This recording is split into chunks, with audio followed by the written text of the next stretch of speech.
We get tonight to the AFL itself, Caro, and the never-ending pursuit of a new chief executive. What can you tell us some dramatic developments potentially today? As we sit here tonight, Craig, the AFL Commission is divided, and my understanding is they're divided between Andrew Dillon, who if I had to put money on it tonight, and I'm not a gambler as you know, would be on him, and Kylie Watson-Wheeler, who has been a firm favourite of at least the chairman, Richard Goyder, and I understand at least one or two other commissioners, including Paul Bassett. So what we saw last week as Gather Round was launched in South Australia was a story break by News Limited that Kylie Watson-Wheeler, who has been denying that she was a candidate for a year, and we've mentioned it on this show and been told flatly by her club, the Western Bulldogs, that she chairs, that she's not in the running. Kylie Watson-Wheeler has been named as one of the favourites for the job. She went to the function at the Gather Round launch at McGill Estate, really walked away from journos who came up to ask her about it and continued to refuse to talk about it over the weekend, put in a really difficult position. You had 4 of the 5 candidates in the room that night. Brendan Gale arrived the next day.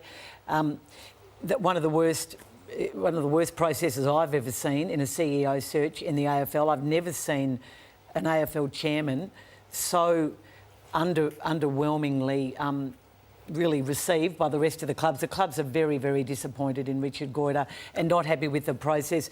We had one-on-one meetings during the weekend, broadcasters lobbying the AFL, not necessarily thinking Kylie Watson-Wheeler should get the job, fairly or unfairly. We had candidates with Richard Goyder meeting him one-on-one, including Andrew Dillon, trying to sort of convince the chairman, because there is a suggestion Andrew Dillon doesn't want the job, doesn't want it enough. I think he does. So Wow, there's a lot to unpack there. So just to unpick that a little bit. So you're saying that Richard Goyder's vote is with Kylie Watson-Wheeler, and he may not... It was last week. He may have been... It was last week. There's been a big run. View. And where this leads, by the way, Brendan Gale, Travis Auld and Kylie Rogers is anybody's guess. But as we sit here tonight, they have not been told they are out of the running. The other person who is a big player in all of this is, of course, Gillon McLachlan, who I think, announced his resignation at the end of COVID, had good reasons for doing so, was probably a bit tired by that exhausting sort of few years, and he did a very good job keeping the game afloat, of course. But I just think it's been really difficult for Gillon to leave. The Commission don't want him to leave. Richard Goyder and others, including Robin Bishop, have been trying to convince him to stay. Is there a chance he stays? I can't definitively say he's going. I think he will. I think there'll be a good news for the AFL on Tasmania next month.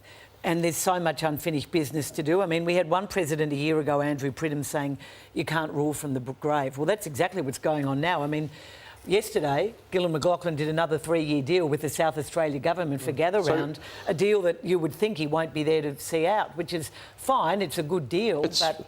So just taking on face value what you've said, I don't have any... I don't acknowledge one or another. I don't.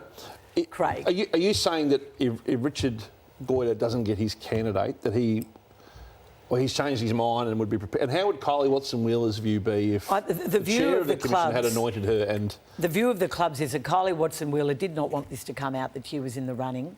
She's been highly embarrassed by the fact it has come out, particularly if she doesn't get the job.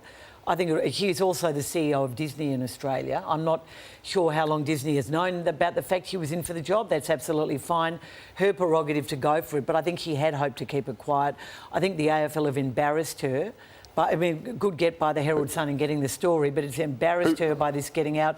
And I tell you that as we sit here tonight, the Commission is still divided. Now, how does she think, though, Cara, it wasn't going to get out, if you want to be the CEO of the AFL? And second to that, you mentioned process. What actually is the process? And for me, Brendan Gale, a man of that standing, I know Brendan really well. The others are in the AFL already, so it's hard for them to do anything. How's he still hanging in there to try and get this job? The clubs are horrified by the way he's been treated. As one candidate said to me the other day in Adelaide, if I can't cope with this pressure, then I'm not going to be a very good CEO. But, I just believe, as I say, I've never seen an AFL chairman so disregarded by the clubs as Richard Goyder is as we sit here tonight. Like Gillon McLachlan, who didn't really have a strong succession... Gillon McLachlan didn't have a strong succession plan, but his anointed one now, and it's changed a bit, is Andrew Dillon. For some reason, Gillen has not supported Brendan Gale's nomination, and I don't understand why. However, I don't think the Commission has a succession plan either. And I'm concerned that the club say they're concerned about the chairman's performance, but who's the next chairman of the AFL Commission? Are they sitting on the Commission now? I'm not so sure that they are. Quick footnote on that. You think Andrew Dillon is likely to get the nod? I still believe Andrew Dillon will get it. Look, I think it should be Andrew Dillon or Brendan Gale. But I've been led to believe that damage has been done to Brendan Gale's presentation for some reason, and that if it comes down to... I'm just saying I believe it's going to go to Andrew Dillon now. What a soap opera. Unbelievable.